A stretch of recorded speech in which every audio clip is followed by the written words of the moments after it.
La procrastination, un phénomène comportemental qui est fascinant. Il y a tellement de choses sous ça qu'on pense que c'est une gestion de temps, qu'on pense que on est mal organisé, mais la procrastination, c'est tellement plus que ça. Premièrement, comprenons c'est quoi la procrastination. La procrastination, c'est que je pense que pas passer à l'action, ça va être moins pénible que passer à l'action que je veux faire. Et ça vient d'une des deux places.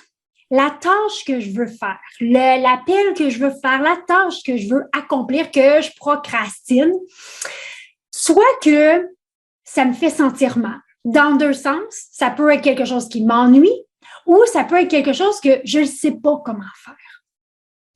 Ou ça peut aller de l'échec, la peur de l'échec, que j'ai peur d'échouer, donc j'aime mieux pas le faire. Donc, souvent, quand on parle de procrastination, les gens vont me parler de gestion de temps, de planification, mais de la procrastination, c'est de la gestion de temps déguisée. C'est tout. Parce qu'au fond de ça, c'est les émotions qui nous habitent. Et là, quand on procrastine, il y a deux façons qu'on procrastine. Il y a la procrastination émotionnelle et il y a la procrastination intellectuelle. Qu'est-ce que c'est?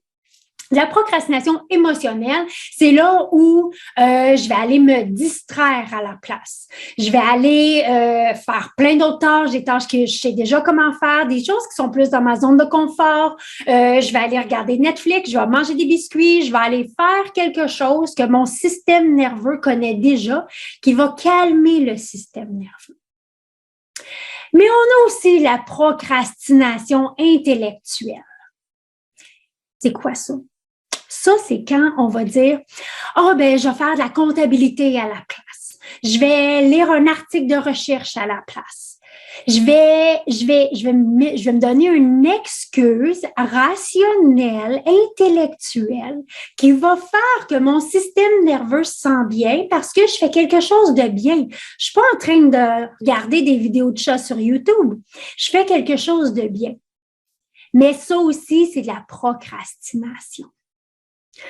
Donc, quand on a une tâche qu'on veut faire, qu'on a besoin de faire, qu'il faut qu'on fasse, et que là, on se sent procrastiner, au lieu de manger des biscuits ou d'aller sur YouTube ou de faire de la procrastination intellectuelle à, justement, lire un autre rapport de recherche, qui est dans mon style, qui est ma manière de procrastiner la préférée, l'intellectuel, quand on a quelque chose, prenez un bout de papier, écrivez la tâche que vous voulez faire. Et après ça, écrivez c'est quoi mes peurs, c'est quoi mes croyances par rapport à ça. Nos croyances, c'est ce qui gère toute la machine humaine. Nos croyances, c'est qu'est-ce qu'il y a souvent dans notre angle mort qu'on ne réalise pas, mais qui est là. Donc, c'est sûr que si j'essaie de faire quelque chose, mais j'ai cette croyance-là, ça ne se passera pas. Parce que nos croyances guident tous nos comportements. Donc, la procrastination, c'est pas que vous êtes paresseux. La procrastination, c'est pas que vous êtes mal organisé. La procrastination, c'est pas que vous êtes trop occupé. C'est la gestion d'émotions pure et simple. Donc, mon invitation cette semaine, regardez une tâche, un projet, quelque chose que vous remettez sur la to-do list d'une semaine à l'autre, d'une journée à l'autre. Tu sais, vous le repoussez tout le temps. Une tâche sur laquelle vous procrastinez.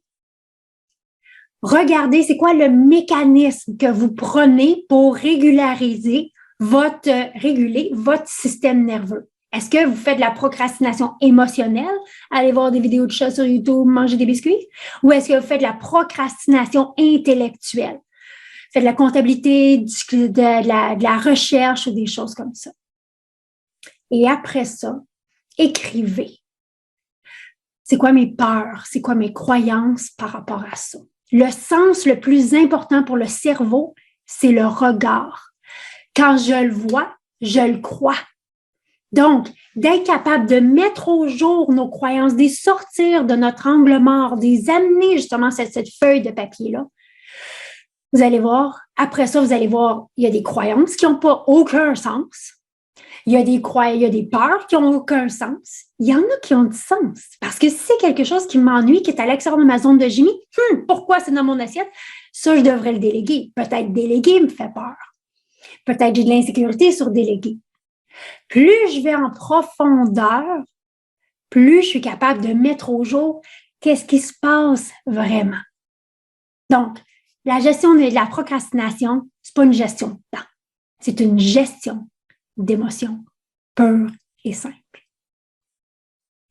J'espère que vous avez aimé la capsule. Si vous l'avez aimé, donnez-lui un petit thumbs up. Puis, j'aimerais ça savoir dans les commentaires, est-ce que vous êtes plus procrastination émotionnelle ou intellectuelle?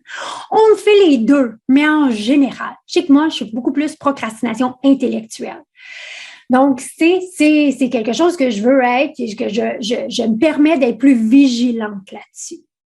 Et évidemment, si vous cherchez plus de ressources, de stratégies, d'outils pour pouvoir bâtir et croître votre pratique d'affaires, bien simplement vous abonner à notre blog et à toutes les semaines, vous allez recevoir des astuces, des outils, des interviews qui nous aident justement à tout mettre ça ensemble et atteindre pas juste un autre niveau de succès, mais un autre niveau d'accomplissement. Merci d'être ici semaine après semaine, puis nous on se voit mardi prochain.